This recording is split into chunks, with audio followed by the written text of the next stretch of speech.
नमस्कार, टु दी पोइन्टमा स्वागत छ। म राजीव खत्री। छिमेकी देश चीन सुशासनका लागि भन्दै भ्रष्टाचारीलाई फाँसीमा झुन्ड्याउँछ। यता हाम्रो देश भ्रष्टाचारीलाई कुर्सीमा बसाउँछ। अर्को छिमेकी देश भारत चन्द्रमामा यान पठाउँछ। यता हाम्रो देश रेमिटेन्सका लागि खाडीमा जवान पठाउँछ अनि जवानको लास गनेर त्यसमा पनि पैसाको आश गर्छ। पश्चिमको देश सडक, स्कुल, अस्पताल बनाउँछ। हाम्रो देश मधेसमा स्वागतद्वार र पहाडमा भ्यू टावर बनाउँछ। संयोग हेर्नुस् न, छिमेकीले चन्द्रमा टेकेका दिन हाम्रो पनि संसद खुल्यो। दुवै कीर्तिमान, उता मोदी हाई हाई, यता ओली केही न केही। एमालेका अध्यक्ष केपी ओलीले अब जनतालाई जवाब दिनुपर्छ। कमरेड, के का लागि 1 महिनासम्म संसद अवरुद्ध गरिएको थियो? एमालेले खोजेको त उच्च स्तरीय जाँचबुझ आयोग थियो होइन र? सरकारी संयन्त्रले गरेको अनुसन्धानमा विश्वास छैन भनेको होइन र? अहिले सिआइबीले नै छानबिन टुङ्ग्याउने अनि उच्च स्तरीय जाँचबुझ आयोगले हेर्ने भनेको के? यसको कुनै अर्थ छ? कुनै औचित्य पुष्टि हुन्छ? अहिले यस्तो संवेदनशील अवस्थामा संसद किन अवरुद्ध गर्नु परेको थियो? सुन तस्कर सेटिङ उदाङ्ग भयो भनेर अवरुद्ध कि तलब भत्ता पचाउन? 2046 साल यता कति पटक कति दिन संसद अवरुद्ध भयो? हिसाब किताब गरेको छ कमरेड? अहिलेसम्म एमालेको एकल प्रस्तुतिमा 252 दिन त संसद अवरुद्ध भएको छ। ती सबै अवरोधमा अधिकांशमा एमालेलाई हाता लाग्यो सुन्नाकै अवस्था हो। यति बेला पनि 1 महिने अवरुद्ध टाइ टाइ फिस भयो होइन त? अनि जनताले पाए के? तर पनि जनताको पैसा दैनिक भत्ता मानेर हसुरिन्छ। संसदमा बेला बेला यसरी नै नौटङ्की देखाउँदै जानुहोस् ओली कमरेड, भविष्य उज्यालो छ। 2084 को चुनावमा बल्ल 0 सिटमा पुग्न सकिन्छ। साहित्यकार प्रतीक ढकालले भने चाहिँ शून्य अर्थात् पूर्ण ब्रह्म, शून्य अर्थात् विशाल खगोल, शून्य अर्थात् पूर्णबाट पूर्ण घटाउँदा पनि पूर्ण नै रहने अवस्था, शून्य अथवा विशाल शून्य, महाशून्य, सबै कुरा शून्य भएपछि चन्द्रमा न चन्द्रमा, त्यसपछि हामी पनि भारतकै बराबरीमा हुनेछौँ। तपाईँ पनि यति बेला सही बाटोमा हुनुहुन्छ। सुखी नेपाली, समृद्ध नेपालको कार्यदिशामा नै हुनुहुन्छ। तपाईँ र ठगबन्धन दलहरू शून्यतामा गएको दिन जनता साँच्चै सुखी हुन्छन्। संसद अवरुद्ध एउटा काण्ड लुकाउन अर्को काण्ड मात्र थियो। यसले पनि नभए अर्को झन् ठुलो काण्ड घटाइन्थ्यो। जसरी पनि सामसुम पार्नु थियो। सिआइबीले नै छानबिन टुङ्ग्याउने र त्यसलाई पछि मात्र उच्च स्तरीय जाँचबुझ आयोगले हेर्नु भनेको कुनै अर्थ छैन। यो एमालेको लाचार फेस सेभिङ मात्र हो।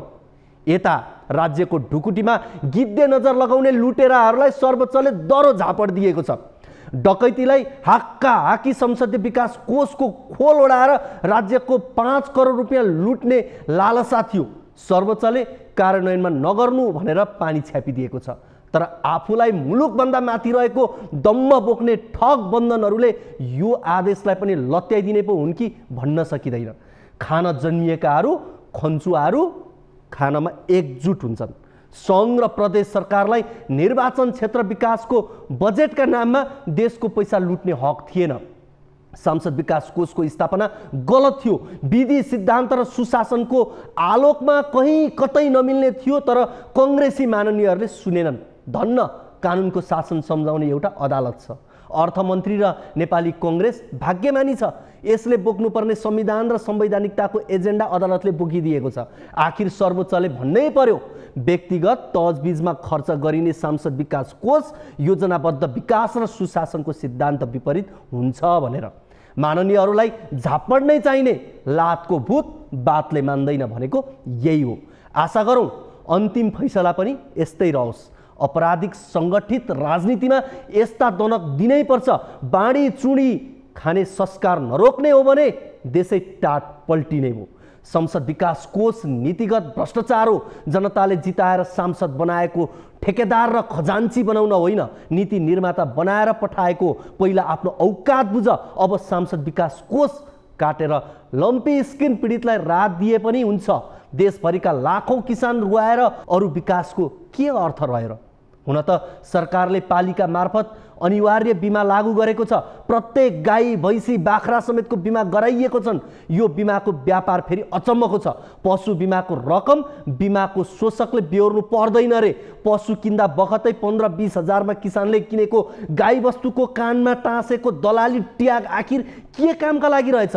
यो लुट होइन, डकैती होइन र डाकाहरूको झुन्ड हो। संसदमा प्राय सबै किसान परिवारबाट आएका छन्। अपवाद बाहेक सबै किसानका छोराछोरी छन्। अवरुद्ध संसद खुलेको छ। कतिले लम्पी स्किन पीडित किसानलाई आफ्नो 1-2 महिनाको तलब भत्ता दिन्छन्, कतिले लम्पी स्किन पीडित किसानलाई क्षतिपूर्ति दिन संसदमा बोल्छन्। देशले हेरिरहेको छ। धेरैको प्रश्न छ, नेपालले पनि चन्द्रयान कहिले पठाउला? जुन देशको सरकार र प्रतिपक्षको मस्तिष्कमा सुन र बालुवाटारको जमिन छ, नक्कली भुटानी शरणार्थी पठाउने आइडिया र संसद विकास कोषको 5 करोड रुपियाँ छ, तबसम्म सम्झिने पानी छम्किने।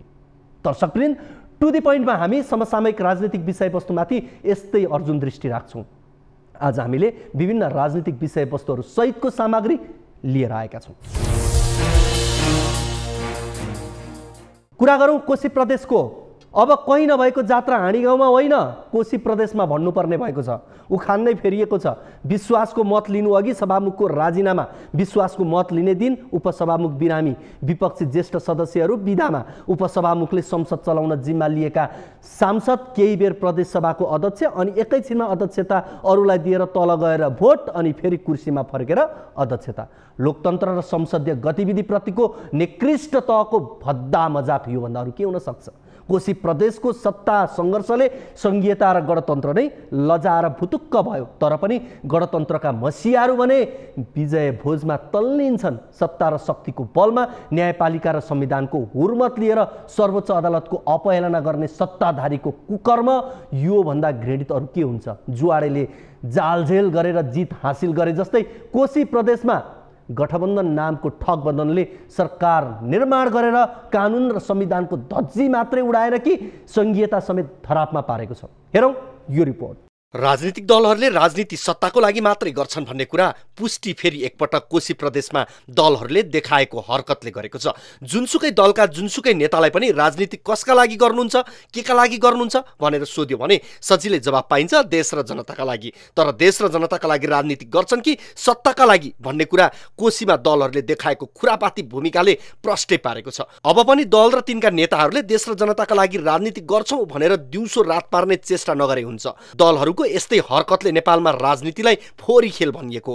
अहिले कोशीमा दलहरू बीच सत्ताको लुच्छाचुडी र खिच्चातानी थप उग्र बन्दैछ। दलहरूको सत्ता ढाल्ने र सरकार बनाउने खेल जनताका लागि रमिता बनेको छ। प्रदेशका मुख्यमन्त्री उद्धव थापाले विश्वासको मत लिने भएपछि दलहरूले कुटिल चालबाजी जनताले राम्रैसँग नियालिरहेको छ। उपसभामुख सिर्जना दनुवार आफैले बोलाएको प्रदेश सभा बैठकमा उपस्थित हुनुपर्छ भनेर बिरामी भएको नाटक गर्छिन्। प्रदेश सभामा बिरामी भए भनेर बिदा लिएकी उपसभामुख काठमाडौँ टुरमा निस्किन्छन्। अझ रमाइलो के छ भने एमाले नेताहरूले उपसभामुख यही बेला बिरामी हुन्छन् भनेर समय नै तोकिदिन्छन्। उपसभामुख दनुवार बिरामी भएकी हुँदै होइनन्। सभामुख विहीन प्रदेश सभामा मुख्यमन्त्रीले विश्वासको मत लिने बैठकमा अध्यक्षता गर्नुपर्छ भनेर छलिएकी मात्रै हुन्। यस्तै मुख्यमन्त्री थापाले विश्वासको मत लिने भएपछि विपक्षी दलहरू नेकपा एमाले र राष्ट्रिय प्रजातन्त्र पार्टीले आफ्ना ज्येष्ठ सांसदहरूलाई बिदामै राखेका थिए।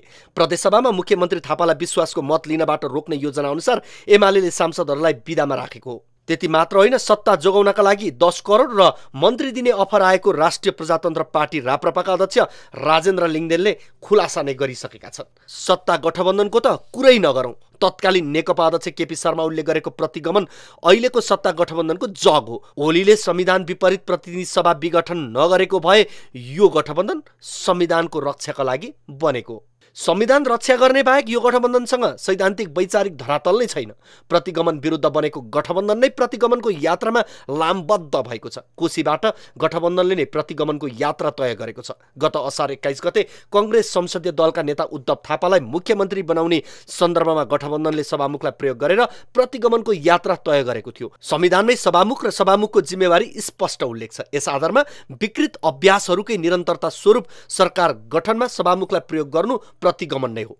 जसरी केपी ओलीको संसद विघटनलाई सर्वोच्चले संविधान विरुद्धको कदम ठहर गर्दै खारेज गर्यो, त्यसरी नै कोशी प्रदेश सरकारमा सभामुखको प्रयोगलाई संविधान विरुद्धको कदम ठहर गर्दै खारेज गरेको थियो। संविधानको अधीनमा रहेर हेर्दा यी दुवै कदम प्रतिगमन नै हो। कोशीमा सत्ता राजनीतिक दलहरूले गलत अभ्यासलाई निरन्तरता दिइरहेका छन्। उपसभामुखले विश्वासको मत लिने समय तोकेपछि आफैले तोकेको बैठकमा अनुपस्थित हुनु कति राजनीति होला? सत्ताकै लागि सभामुखको राजीनामा गर्न बाध्य बनाउनुले कस्तो राजनीतिक संस्कार विकास भइरहेको छ? जनताले अब हिसाब किताब खोज्ने बेला भएको छ। गत फागुन 17 गते प्रदेशको नाम कोशी राखेपछि पहिचानवादीले निरन्तर आन्दोलन गर्दै आएको छ। पहिचानवादीको आन्दोलनले प्रदेश नै अशान्त बनेको छ। तर सरकार र राजनीतिक दलहरूले आन्दोलनरत पक्षसँग वार्ता समेत गर्न सकेको छैन। यता पहिचानवादीले भने गाउँ गाउँमा विभिन्न फोर्स गठन गरिसकेको छ। यस्तो अवस्थामा प्रदेश मध्यावधि निर्वाचनतिर धकेलिने स्थितिमा पुगेको छ। प्रदेश मध्यावधि निर्वाचनमा धकेलिए नेताहरू गाउँ पस्न सक्ने स्थिति छैन। प्रदेशको राजनीतिक तरलता अनियन्त्रित हुँदै गएको छ। प्रदेशसँगै मुलुक फेरि अस्थिरता, सत्ता द्वन्द्व र नेतृत्व सङ्कटतर्फ अग्रसर भएको छ। दलहरू सत्ता स्वार्थमा केन्द्रित हुँदा सामान्य राजनीतिक संस्कार समेत क्षयीकरण उन्मुख भएको छ। कोशीको प्रभाव सिङ्गो देशमा पर्न जान्छ। त्यसैले दल, नेता र सरकारको चेत समयमै खुलोस्। अब कुराकानी गरौँ ललिता निवासको। ललिता निवास प्रकरणमा नेपाल प्रहरीको केन्द्रीय अनुसन्धान ब्युरो सिआइबीले अनुसन्धान प्रतिवेदन काठमाडौँ जिल्ला सरकारी वकिल कार्यालयमा बुझायो। सिआइबीले 200 भन्दा बढी व्यक्तिलाई प्रतिवादी बनाउन राय दिएको छ। तर पूर्व प्रधानमन्त्री द्वय माधव नेपाल र डाक्टर बाबुराम भट्टराईले भने यसबाट उन्मुक्ति पाएका छन्। होम डेलिभरीको सेवासहित माधव नेपाल र बाबुराम भट्टराईको घरमै पुगेर सिआइबीले सलामी दिएको भन्दै यति बेला चौतर्फी आलोचना भइरहेको छ। अन्तिम समयमा बयान लिएको सिआइबीले उनीहरूलाई सरकारी साक्षीको रूपमा प्रस्तुत गरेको छ। हेरौँ यो रिपोर्ट। सिआइबीले गत असार 12 गते भाटबटिनी सुपरमार्केटका सञ्चालक मेनबहादुर गुरुङ, पूर्व निर्वाचन आयुक्त सुधीर शाह सहित 7 जनालाई पक्राउ गरी संगठित अपराधतर्फ अनुसन्धान सुरु गरेको आज भाद्र 7 गते 60 दिन पुग्यो। संगठित अपराधमा सरकारी वकिलको कार्यालय मार्फत 60 दिनभित्र अदालतमा मुद्दा दर्ता गर्नुपर्ने प्रावधान रहेको छ। यो प्रकरणमा सिआइबीले 200 भन्दा बढी व्यक्तिलाई प्रतिवादी बनाउन राय दिएको छ। त्यसमध्ये 50 को संख्यामा जग्गा फिर्ता प्रयोजनका लागि मात्र प्रतिवादी बनाउनु पर्ने सिआइबीको प्रस्तावित राय छ। यद्यपि बहुचर्चा र चासो रहेको पूर्व प्रधानमन्त्री द्वयको विषयमा भने फेरि पनि मुद्दा नचल्ने भएको छ। उनीहरूलाई प्रतिवादी होइन बरु सरकारी साक्षीको रूपमा प्रस्तुत गरिएको छ। पूर्व प्रधानमन्त्री द्वयमाथि बयान समेत लिन नसकेको भन्दै सरकार र सिआइबीको चर्को आलोचना भइरहँदा आइतबार सिआइबीले उनीहरूको बयान लियो। अझ भनौँ आफूलाई चोख्याउने गरी माधव नेपाल र डाक्टर बाबुराम भट्टराईले प्रहरीलाई घरमै बोलाएर बयान दिए। सरकारले सत्ता गठबन्धनको बैठकबाट उनीहरूमाथि कुनै पनि अनुसन्धान वा सोधपुछ नगर्ने उर्दी नै जारी गरेको थियो। प्रधानमन्त्री स्वयंले सिआइबी प्रमुख किरण बज्राचार्यलाई टेलिफोन गरेरै उनीहरूमाथि अनुसन्धान नगर्न आदेश दिएको बताइन्छ। सर्वोच्च अदालतको छानबिन गर्नु भन्ने आदेशलाई काट्ने गरी प्रधानमन्त्रीले दिएको आदेश उनीहरूको उन्मुक्तिको प्रयास नै थियो। प्रधानमन्त्रीको आदेश विपरीत बयान लियो भन्नका लागि प्रहरीले बयान त लियो, तर सरकारी वकिलको कार्यालयमा बुझाएको प्रतिवेदनमा पूर्व प्रधानमन्त्री द्वयलाई प्रतिवादी बनाएन। कानुनका जानकारहरूका अनुसार सरकारी साक्षीका रूपमा रहनु भनेको प्रतिवादी हुनु वा कारबाही हुनु भने होइन। अदालतले खोजेको बेला अदालतमा हाजिर भएर आफ्नो कुरा बताउने वातावरण बनाउन त्यस्तो गरिएको हो। आम तहमा सर्वाधिक प्रतीक्षा गरिएको पूर्व प्रधानमन्त्री द्वयमाथि छानबिनको विषय कर्मकाण्डी बाहेक अरू केही भएन। गत असार 12 गतेपछि सुरु भएको अनुसन्धानको 2 महिना पुग्न लाग्दा समेत हिम्मत नदेखाएको सिआइबीले अन्तिममा बयान लियो। सर्वोच्चले उनीहरूमाथि अनुसन्धान गर्न आदेश जारी गरेको समेत 2 हप्तापछि मात्र सिआइबीले लिएको हो। उनीहरूको बयान लिनु अगावै प्रहरीले अनुसन्धान प्रतिवेदन लगभग तयार भइसकेको थियो। सिआइबीको गत शुक्रबार नै अनुसन्धान प्रतिवेदन बुझाउने तयारी थियो। प्रहरीले एक दिनमा के सोधपुछ गर्यो, के जानकारी लियो, प्रतिवेदनमा के उल्लेख गरियो, यसमा थप प्रष्टीकरणको जरुरी भएन। प्रहरीले अन्तिम समयमा बयान लिएका अन्य हाई प्रोफाइलहरूलाई भने प्रतिवादी बनाएको छ। सोमबार बेलुका सिआइबीमै बोलाएर बयान लिएका पूर्व मन्त्रीहरू विजय कुमार गच्छदार, चन्द्रदेव जोशी र पूर्व राज्य मन्त्री सञ्जय शाह लगायत भने कारबाहीको सिफारिसमा परेका छन्। मंगलबार अनुसन्धान प्रतिवेदन बुझाउँदा पूर्व मन्त्रीहरू विजय कुमार गच्छदार, डम्बर श्रेष्ठ, चन्द्रदेव जोशी र सञ्जय शाह तथा पूर्व सचिवहरू दीप बस्नेत, छविराज पन्त, दिनेश हरि अधिकारी, युवराज भुसाल र नारायण गोपाल मलेगु सहितकालाई प्रतिवादी बनाउन सिफारिस गरिएको छ। प्रतिवेदनमा शोभाकान्त ढकाल, रामकुमार सुवेदी र मेनबहादुर गुरुङलाई जग्गा हिनामिना प्रकरणमा मुख्य योजनाकारको रूपमा राखिएको छ। यी तीनजनाको योजनामा ललिता निवासको जग्गा हिनामिना भएको सिआइबीको निष्कर्ष छ। जानकारहरूका अनुसार अन्तिम समयमा बयान लिनु वा अनुसन्धान गरिदा प्रहरीलाई आवश्यक प्रमाण र आधारहरू नमिल्न सक्छ, जसका कारण प्रहरी ठोस र परिपक्व निष्कर्षमा पुग्न अप्ठ्यारो हुन्छ र बलियो रूपमा मुद्दा अदालतमा पेश हुन सक्दैन। कमजोर मुद्दाको बलमा दोषीले उन्मुक्ति पाउने सम्भावना प्रबल रहन्छ। सरकारले नै आरोपितहरूमाथि अनुसन्धान नहोस् भन्ने नियत राखेर मातहतका प्रहरीमाथि प्रभाव जमाउन खोज्ने हो भने निष्पक्ष अनुसन्धान र सुशासनको कल्पना समेत गर्न सकिँदैन। यसअघि नीतिगत निर्णय भएको भन्दै अख्तियारबाट उन्मुक्ति पाएका पूर्व प्रधानमन्त्री द्वयलाई यो पटक पनि प्रधानमन्त्रीको कृपाका कारण छुट मिलेको छ। उनीहरू निर्दोष छन् या दोषी आफ्नो ठाउँमा छ, तर बारम्बारको छानबिनमा समेत जबरजस्त उन्मुक्ति दिने प्रयासले सरकारको विश्वसनीयतामाथि भने प्रश्न उठाएको छ। अब कुराकानी गरौँ केपी ओलीको प्रसङ्ग। झापाको बिर्तामोडमा गिरिबन्धु टी स्टेट नामक एउटा चिया बगान छ। यो चिया बगान 280 बिघा जमिनमा फैलिएको छ। 2021 सालमा सरकारले भूमिमा हदबन्दी लगाउँदा जमिनदारहरूले चलाखी गर्दै सरकारसँग हदबन्दी भन्दा बढी जमिनमा उद्योग चलाउँछौँ, मानिसहरूलाई रोजगारी दिन्छौँ, उत्पादन बढाउँछौँ, यसकारण हाम्रो जमिन नखोसियोस् भने यही तरिका प्रयोग गरेर त्यो बेलाका जमिनदारहरूले आफ्नो जमिनलाई हदबन्दीबाट कसैले चिया बगान, कसैले अन्य उद्योग खोले। सरकारको नाममा जाने जमिनमा उद्योग खोल्न तयार भएपछि सरकारले ती जमिनहरू आफ्नो नाममा लिएन, उद्योग चलाउन दियो। तर यदि कसैले उद्योग चलाउँदैन तर जमिन ओगटेर राख्छ भने अहिले पनि ती जमिनहरू सरकारको नाममा आउँछ। तर पदमुक्त हुन 5 दिन अघि तत्कालीन प्रधानमन्त्री केपी शर्मा ओलीले कानुनमै संशोधन गरेर जमिन सट्टापट्टा गर्न पाउने व्यवस्था मिलाइयो। उद्योग घाटामा गएको भनेर सरकारी नाममा जानुपर्ने जमिन बेच्ने अधिकार ती जमिनदारलाई दियो। अहिले प्रधानमन्त्री प्रचण्डले पनि गिरिबन्धु प्रकरणको छानबिन गर्ने बताएका छन्। यो विषयले मुलुकको राजनीति नै तरङ्गित भएको छ। के ओलीलाई पक्राउ गर्ने प्रचण्डको तयारी हो त कि सत्ता जोगाउने अस्त्र मात्र हो? हेरौँ यो रिपोर्ट। झापाको बिर्तामोड स्थित गिरिबन्धु टी स्टेट जग्गा प्रकरणबारे छानबिन गर्ने चर्चा बेला बेला चल्ने गरेको छ। नक्कली भुटानी शरणार्थी प्रकरण र बालुवाटार स्थित ललिता निवासको सरकारी जग्गा हिनामिना प्रकरणमा सक्रियता देखाएको वर्तमान सरकारका प्रधानमन्त्री पुष्पकमल दाहाल प्रचण्डले पनि गिरिबन्धु प्रकरणको छानबिन गर्ने बताएका छन्। गत साउन 30 गते सम्पादकहरूसँगको छलफलको क्रममा प्रधानमन्त्री प्रचण्डले उक्त प्रकरणबारे विस्तारै छानबिन गर्ने बताएका थिए। त्यसपछि यो विषयले मुलुकको राजनीति नै तरङ्गित भएको छ। खास गरी प्रमुख प्रतिपक्षी दल नेकपा एमालेका अध्यक्ष केपी शर्मा ओली यस प्रकरणमा मुछिँदै आएकोले पनि यो विषय चासोको विषय बन्न पुग्यो। नेकपा एकीकृत समाजवादीका प्रमुख सचेतक मेटमणि चौधरीले त यस प्रकरणमा ओली चाँडै पक्राउ पर्ने दाबी समेत गरेका छन्। ओली क्याबिनेटले नै गिरिबन्धु जग्गाबारे निर्णय गरेको, उनी नै दोषी भएको चौधरीको जिकिर छ।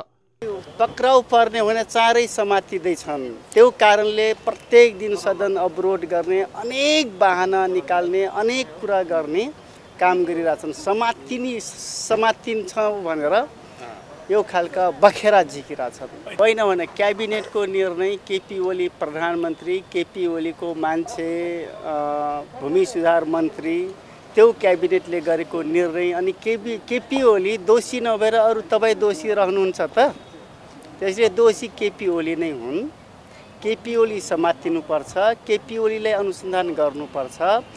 2078 सालमा ओली नेतृत्वको तत्कालीन सरकारले गिरिबन्धु टी स्टेटको नाममा रहेको 342 बिघा 19 कट्ठा 12 धुर जग्गा सट्टा गर्न दिने भूमि सम्बन्धी ऐन संशोधन गरेको थियो, जसमा 280 बिघा जग्गा कम्पनी स्थानान्तरण वा सट्टापट्टा गर्न सकिने व्यवस्था मिलाइएको थियो। तत्कालीन प्रधानमन्त्री ओली, तत्कालीन भूमि सुधार मन्त्री पद्मा अर्याल र तत्कालीन सचिव प्रेम नारायण पाण्डेको मेलेमतोमा गिरिबन्धुको उक्त जग्गा किनबेच गर्न मन्त्री परिषदले स्वीकृति समेत दिएको थियो। त्यसअघि 2071-72 मा सुशील कोइराला प्रधानमन्त्री हुँदा पनि भूमाफिया गिरोहले गिरिबन्धुको हदबन्दी भन्दा बढी रहेको जग्गा बिक्री गरेर कम्पनी स्थानान्तरणको निर्णय गराउन प्रयास गरेको थियो। तर तत्कालीन भूमि सुधार मन्त्रालयका सचिव लोकदर्शन रेग्मीले यस सम्बन्धी प्रस्ताव अघि बढाउन अस्वीकार गरेका थिए। ओली दोस्रो पटक प्रधानमन्त्री हुँदा भूमाफिया गिरोहरुकै स्वार्थ अनुसार मन्त्री परिषदले भूमि सम्बन्धी ऐन संशोधन गरेर स्थानान्तरणका नाममा जग्गा बिक्री गर्ने बाटो खोलेको थियो।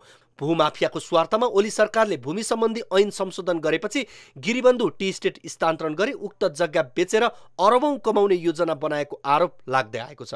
राजा महेन्द्रले भूमि सुधार अन्तर्गत भूमि सम्बन्धी ऐन 2021 मा तराईमा 28 बिघा भन्दा बढी जग्गा राख्न नपाइने व्यवस्था गरेका थिए। तर कृषि उद्योग, सहकारी खेती, शिक्षण संस्था तथा स्वास्थ्य संस्थाका हकमा भने त्यस्तो हदबन्दी नलाग्ने व्यवस्था गरिएको थियो। त्यही ऐनको छिद्र समातेर गिरीबन्धुहरू प्रेम कुमार गिरी, कृष्ण कुमार गिरी र त्रिलोचन गिरीले गिरीबन्धु टी स्टेट खोलेका थिए। 2078 वैशाख 7 गते मन्त्री परिषदले गिरीबन्धु टी स्टेटको जग्गा सट्टापट्टाका लागि स्वीकृति दिने निर्णय गरेपछि त्यस विरुद्ध अधिवक्ता ओम प्रकाश अर्याल लगायतले सर्वोच्चमा रेट निवेदन दिएका थिए। सोही रेट उप सर्वोच्चको संवैधानिक इजलासले 2078 चैत 4 गते तत्काल निर्णय कार्यान्वयन नगर्न अन्तरिम आदेश दियो। त्यसयता यो रिट सर्वोच्चमा विचाराधीन रहेकाले जग्गा सट्टापट्टाको काम रोकिएको छ। यो प्रकरणले नेपालमा भूमाफियाहरू कति शक्तिशाली रहेछन् भन्ने प्रश्न देखाउँछ।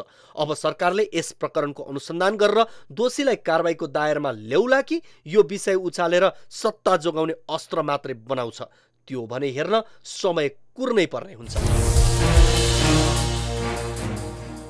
अब कुराकानी गरौँ सुभाष नेमाङ र केपी शर्मा ओलीको।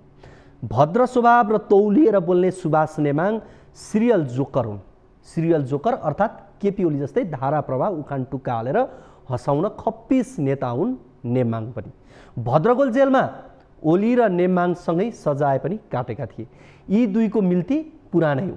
सुभाष नेमाङ संविधान सभा अध्यक्षको हैसियतमा रहँदा शालीन छवि लिएर सक्रिय राजनीतिमा फर्किएका थिए। नेमाङलाई एमाले भित्र र बाहिर शालीन नेता मान्ने जमात ठुलै भए पनि केपी ओलीले संसद विघटन गरेपछि नेमाङको मौनताले भने अनेकन टिप्पणी चले। उतार चढावका बीच ओलीको रक्षामै उत्रिएका नेमाङ र ओली बीच सर्वदलीय बैठकमै भनाभन परेको विषयले यति बेला चर्चा पाएको छ। हेरौँ यो रिपोर्ट। सुभाष नेमाङ संविधान सभा अध्यक्ष भएकै बेला गणतन्त्र नेपालको संविधान जारी भयो। संविधानको मर्म र भावनाबारे नेमाङले वकालत गर्दै पनि आएका थिए। उसो त नेमाङ आफै वकालती पेसाबाटै आएकाले पनि उनलाई सत्य र सही बोल्न कसैले रोक्न सक्दैन भन्ने विश्वास गरिन्थ्यो। तर केपी ओलीले दुई पटक गरेको संसद विघटनको समयमा उनले गहिरो मौनता साधे। उनले त्यसबेला कहिले अदालतमा मुद्दा चलिरहेको विषयमा आफू नबोल्ने जिकिर गर्थे त कहिले संसद विघटन प्रधानमन्त्रीको अधिकारको विषय भनिदिन्थे। साह्रै अपवादको अवस्थामा बहुमतको संसदलाई काम गर्न दिएन, बहुमतको सरकारलाई काम गर्न दिएन भने त्यति बेला के गर्ने त भन्ने प्रश्न उठेको छ। यो प्रश्नलाई लिएर अहिले म अन्यथा भन्न चाहन्छु। यो प्रश्न समेतलाई लिएर सम्मानित सर्वोच्च अदालतले एउटा निष्कर्ष दिनुपर्ने बेला भएको छ। नेमाङले यस्तो जिकिर लिए पनि उनले पहिले नै एक कार्यक्रममा बोल्दै संसद विघटन हुनै नसक्ने गरी संविधान जारी भएको विषय बोलिसकेका थिए। प्रधानमन्त्रीलाई रिस उठ्यो, अब फेरि यो पेश गर्छु, यो पास गर्छु कि फेल गर्छौ? फेल गरेछौ भने अब चाहिँ म चुनाव जान्छु। चुनाव जान सांसदहरू तयार थिएन, अलिक तयारी थिएन सके। त्यसपटक आँखा चिम्लेर बाँच्यो। यो त त्यो हो सिस्टम। तर हामीले त्यसलाई हटायौँ। अहिले प्रधानमन्त्रीले विघटन गर्न सक्दैन। संविधानमा हामीले त्यो व्यवस्थै राख्यौँ। नेमाङ यही बोलीका कारण ओलीले संसद विघटन गरेको बेला समस्यामा परेका थिए। अदालतको फैसलापछि नेमाङले आफूले ओलीलाई संसद विघटन नगर्न सुझाव दिएको बताएका थिए। राजनीतिक बाध्यतामा संसद विघटन भएको भन्दै सेफ ल्यान्डिङ खोजेका नेमाङले ओलीसँग रहेर पार्टी राजनीति गरिरहे। छानबिन समितिको औचित्य र मागलाई प्रकाश पार्दै आएका उनी एमालेको माग सही भएको दावी गरिरहेको पाइन्थे। तर सुन प्रकरणमा भइरहेको संसद विघटनलाई भने उनले कानुन विपरीतको काम भएको बताइदिए। संसदमा अवरोध भन्ने कुरा त्यो नियम संगत होइन।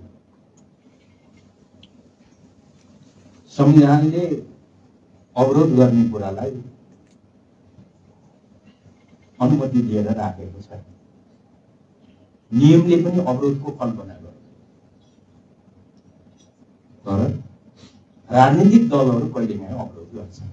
सुन प्रकरणमा संसद अवरुद्धको लामो श्रृङ्खला नै चलेपछि अन्तत सत्ता पक्षले उच्च स्तरीय छानबिन समिति बनाउने सहमतिमा जाने भयो। तर सिआइबीको अनुसन्धान सकिएपछि सिआइबीले नै मुद्दा अभियोजन गर्ने समिति बन्नेछ। लामो समयको संसद अवरोधले ठूलो क्षति बेहोरिसकेको एमालेलाई फेस सेभिङको मौका पनि चाहिएको थियो। यसबेला सत्ता र प्रतिपक्षले लेनदेन मिल्ने गरी समिति गठन गर्ने सहमति त जुट्यो, तर ओली र नेमवाङ बीच सर्वदलीय बैठकमै भनाभन हुन पुगेको छ। दुई बुँदे सहमति जुटेपछि सत्ता र प्रतिपक्ष बीच कुरा चलिरहेको बेला ओलीले नेमवाङमाथि कड्किँदै प्रश्न उठाए। सहमतिका बुँदामा प्रश्न गरेका ओलीले नेमवाङतर्फ हेर्दै के लेखिया यस्तै हुन्छ सहमति, भाषा सिकाउनु पर्ने भो भनिदिए। त्यसपछि नेमवाङले सबै सामु खप्पी खानु परेपछि प्रतिउत्तर दिए, लेख्नुपर्ने सबै कुरा त्यही लेखिएको छ, भाषाको ज्ञान हुनेले आफै बुझ्नु पर्ने हो। त्यसपछि केही बेर बैठकमै सन्नाटा छाएको बताइन्छ। ओलीले नेमवाङलाई सार्वजनिक रूपमै खप्की देखाएपछि ओली सहमतिप्रति त्यति खुसी भने देखिएका छैनन् भन्ने हल्ला चलेको छ। जाँचबुझ आयोग बन्ने सहमतिमा समेत सत्ता पक्षले बडो चलाखीपूर्ण ढङ्गले एमालेलाई ट्र्याकमा ल्याएको देखिन्छ। यद्यपि जाँचबुझ आयोगले सत्य खोज्ने काम गर्ने अपेक्षा भने गरिएको छ। जाँचबुझ आयोग गठनको कार्यदेश र मस्यौदा बनाउनका लागि एमालेबाट उपाध्यक्ष सुभाष नेमाङ, काङ्ग्रेसबाट रमेश लेखक र माओवादीबाट हितराज पाण्डे समितिमा रहेका थिए। त्यही कार्यदेशमा तयार भएको सहमति र ओलीले बालकोटमा नेमाङबाट लिएको ब्रिफिङको अर्थ के प्रश्न उठेको छ। विद्वान ठानिने नेमाङले ओली सामु मौनता सान्धे र आफैले गलत भनेको कदमलाई सही भन्दा ओलीको मनोबल माथि पुगेको र सार्वजनिक रूपमै खप्कीको भाषाको शिकार नेमवाङ बनेका त होइनन्। एमाले वृत्तमा मात्रै नभएर अन्य दलमा समेत काने खुसी चल्न थालेको छ।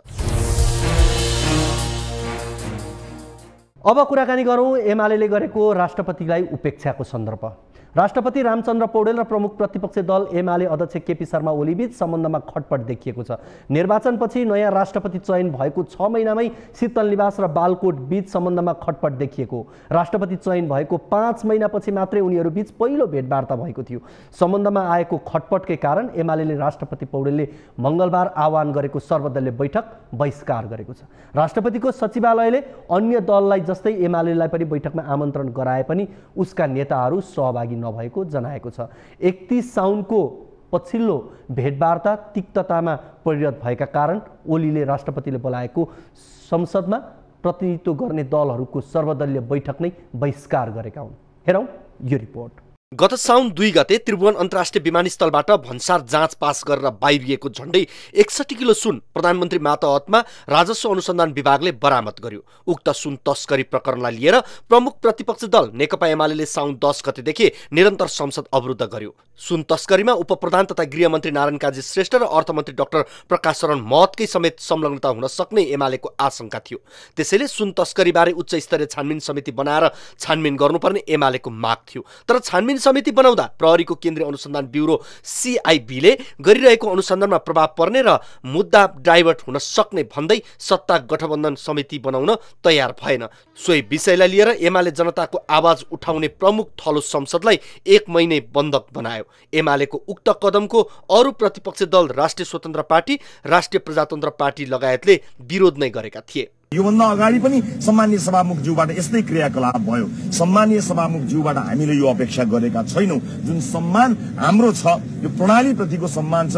यस्तो किसिमका गैर जिम्मेवार क्रियाकलापले यो प्रणालीप्रतिको विश्वासमा नै भोलि डगमगाउने अवस्था सृजना हुन्छ। त्यसकारणले लोकतन्त्रमा विधिप्रति, यो पद्धतिप्रति र यसका फन्डामेन्टल कुराहरूप्रति यसरी चाहिँ यसको कुठाराघात गर्नतिर लागियो भने ठूलो चरम निराशाको स्थिति सृजना हुन्छ। त्यसकारणले हामी घोर भत्सना गर्न चाहन्छौं। यसरी मिलिजुली संसदलाई बन्दी बनाए जसरी चाहिँ बोल्न चाहेका मान्छेहरूलाई बोल्न दिने, आफूले बोल्न सुन्न चाहेको मान्छे कुरा सुनिसकेपछि अनि जबरजस्त अब बन्द गर, ल गर तिमीहरू भनेर एउटा कुनै कोठाभित्र कसैले बसेर प्लान गरेर अब त यो गर्नु, त यो गर्नु, तैँले यसो गर्नु, उसो गर्नु, म यसो गरिदिन्छु भनेर भनिएको कुराको गन्ध आयो।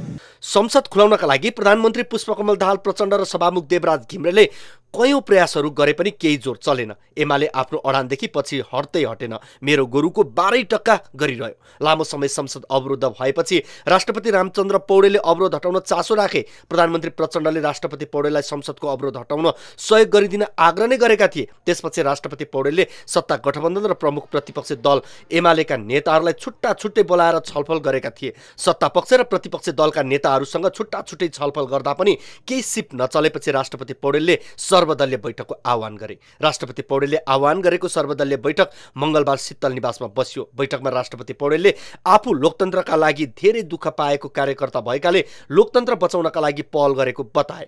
जनताको यावत समस्याहरूको समाधान गर्ने सार्वभौम थलो संसद लामो समयदेखि अवरुद्ध हुँदा जनताका आवाज मुखरित हुन नसकेको र जनतामा नकारात्मक सन्देश प्रभाव भएको उनको भनाइ थियो। तर राष्ट्रपतिले आह्वान गरेको सर्वदलीय बैठक प्रमुख प्रतिपक्षी दल नेकपा एमाले भने राष्ट्रपतिको अनावश्यक चासो भन्दै बहिष्कार गर्यो। नेपालको व्यवस्था र संविधान अनुसार राष्ट्रपति राष्ट्रको प्रमुख र सर्वोच्च पद हो। राष्ट्रिय मुद्दाको विषयमा राष्ट्रपतिले चासो राख्नु र आवश्यक ठाने त्यसको समाधान गर्ने प्रयास गर्नु स्वाभाविकै हो। राष्ट्रपति कार्यकारी नभए पनि देशको अभिभावक भएको हैसियतमा देश र जनताको मुद्दामा चासो राख्न पाउँछन्। राष्ट्रपति एउटा व्यक्ति अथवा दल होइन, संस्था हो, एकताको प्रतीक हो। त्यसैले राष्ट्रपति मुद्दाको विषयमा सर्वदलीय बैठकबाट सहमति जुटाउने प्रयासलाई नराम्रो मान्न सकिँदैन। तर एमाले उक्त सर्वदलीय बैठकलाई अनावश्यक चासो भन्दै बहिष्कार गर्नु चाहिँ अनावश्यक राजनीति हो। एमालेको लागि आफ्नो पार्टीले असंवैधानिक तरिकाले संसद विघटन गर्दा त्यसलाई सदर गर्ने राष्ट्रपति चाहिँ सफल राष्ट्रपति बन्छ। तर अहिलेका राष्ट्रपतिले राष्ट्रिय सरकारको विषयमा चासो राख्दा अनावश्यक चासो बन्छ।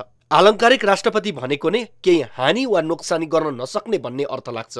जुन कुरा संविधानमा नै प्रष्ट छ त्यसमा दलहरूले चिन्ता जाहेर गरिरहनु पर्दैन। बरु आफूलाई कसरी सुधार्ने र राष्ट्रपतिलाई विवादमा ल्याउन सक्ने काम कारबाहीबाट आफूहरू कसरी परिमार्जित हुने भन्ने दलहरूले चिन्तित हुनुपर्ने बेला आएको छ। आफ्नो घरको झ्याल फोहोर छ भने त्यसबाट हेर्दा अरूको घरको पर्खाल पनि फोहोर नै देखिन्छ। अहिले एमालेलाई भएको पनि त्यति मात्रै हो। राष्ट्रिय सरकारको विषयमा राजनीतिकरण गर्नुभन्दा पनि पार्टीहरू जिम्मेवार बन्नुपर्छ।